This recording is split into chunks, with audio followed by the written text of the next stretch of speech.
11, in which comes to her decision. Zan gathered books by the armload and carried them from the ruined castle to her workshop. Books and the maps and papers and journals, diagrams, recipes, artwork. For 9 days she neither slept nor ate. Luna remained in her cocoon, pinned in place, pinned in time too. She didn't breathe. She didn't think. She was simply paused. Every time Clerk looked at her, he felt a sharp stab in his heart. He wondered if it would leave a mark. He needn't have wondered. It surely did. You cannot come in, Zan told him through the locked door. I must focus. And then he heard her muttering inside. Night after night, Claire peered into the windows of the workshop, watching as Jan lit her candles and scanned through hundreds of open books and documents, taking notes on a scroll that grew longer and longer by the hour, muttering all the while. She shook her head. She whispered spelled into lid boxes, quickly slamming the door shut the moment the spell was uttered and sitting on the lid to hold it in. Afterward, she cautiously opened the box and peeked inside, inhaling deeply as she did so, through her nose. Cinnamon, she'd say, and salt, too much wind in the spell, and she'd write that down. Or methane, no good, she'd accidentally fly away. Plus, she'll be flammable, even more than usual. Or is that sulfur? Great heavens, what are you trying to do, woman? Kill the poor child? She crossed several things off her list. Has Auntie Zan gone mad? Fran asked. No, my friend, Clark told him, but she had found herself in deeper water than she expected. She's not accustomed to not knowing exactly what to do, and it is frightening to her as the poet says. The fool, when removed from solid ground, leaps from mountain top to burning star to black space. The scholar, when bereft of scroll, of quill, of heavy tone, falls, and cannot be found. Is that a real poem? Fran asked. Of course it is a real poem, Clerk said. But who made it, Clerk? Clerk closed his eyes. The poet, the book, the world, and me. They are all the same things, you know. But he wouldn't explain what it meant. Finally, Zen threw the doors of the workshop wide open. A look of grim satisfaction on her face. You see, she explained to a very skeptical clerk as she drew a large chalk circle on the ground, leaving a gap open to pass through. She drew 13 evenly spaced marks along the circumference of the circle, and used them to map out the points of 13-pointed star. In the end, all we are doing is setting a clock. Each day ticks by like the perfect whirring of a well-turned gear, you see. Clerk shook his head. He didn't see. Zan marked out the time along the almost complete circle, a neat and orderly progression. It's a 13-year cycle. That's all the spell will allow, and less than that in our case, I'm afraid. The whole mechanism synchronized to her own biology. Not much I can do about that. She's already 5, so the clock will set itself to 5, and will go off when she reaches 13. Glick squinted. None of this made any sense to him. Of course, magic itself always felt like nonsense to the swamp monster. Magic was not mentioned in the song that built the world, but rather had arrived in the world much later.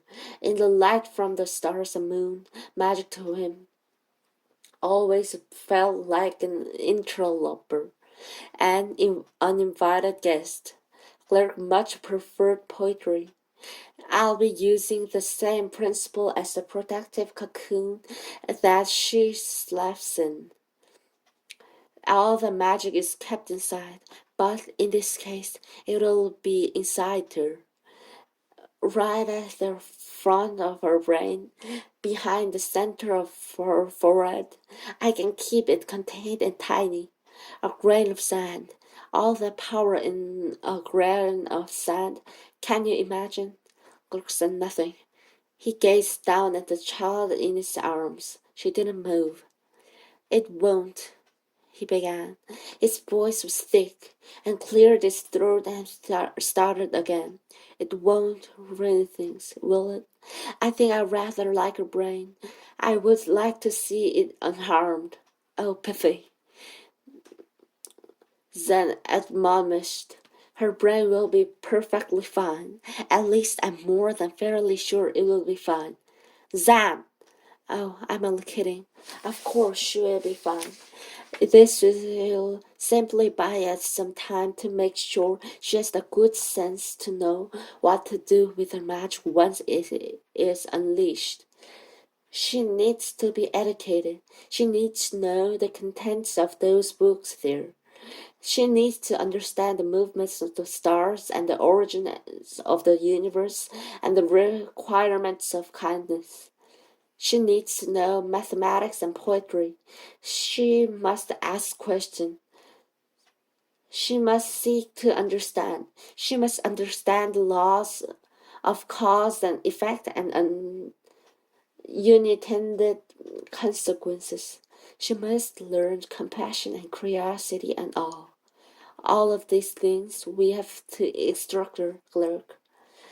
All three of us. It is a great responsibility.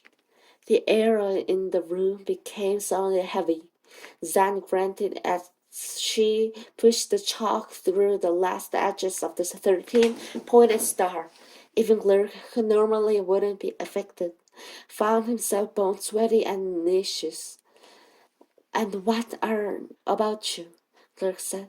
Will the sympathy of your magic stop? Jen shrugged.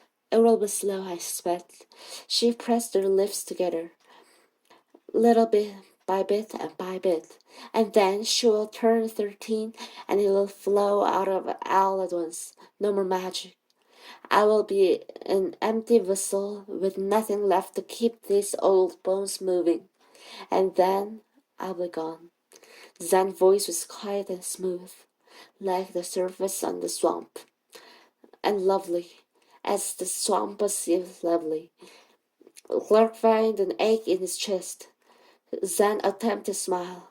Still, if I had my dear thirst, it's better to leave her orphaned after I can teach her a thing or two. Get her raised up properly. Prepare her, and I'd rather go all at once instead of wasting away like our poor Zemos.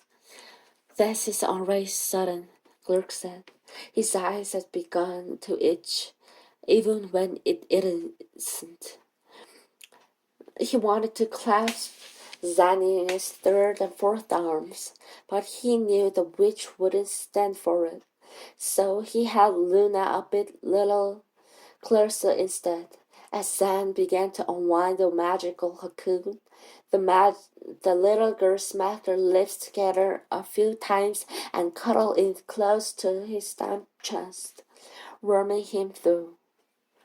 Her black hair shone like the night sky. She slept deeply. Claire looked at the shape of the ground. There was still an open walkway for him to pass through with the girl. Once girl Luna was in the place and Glurk was safely outside the chalk rim, Zan would complete the circle and the spell would begin. He hesitated. You're sure, Zan? He said. Are you very, very sure? Yes. assuming I've done this right, the state of magic will open her 13th birthday. We don't know the exact day, of course, but we can make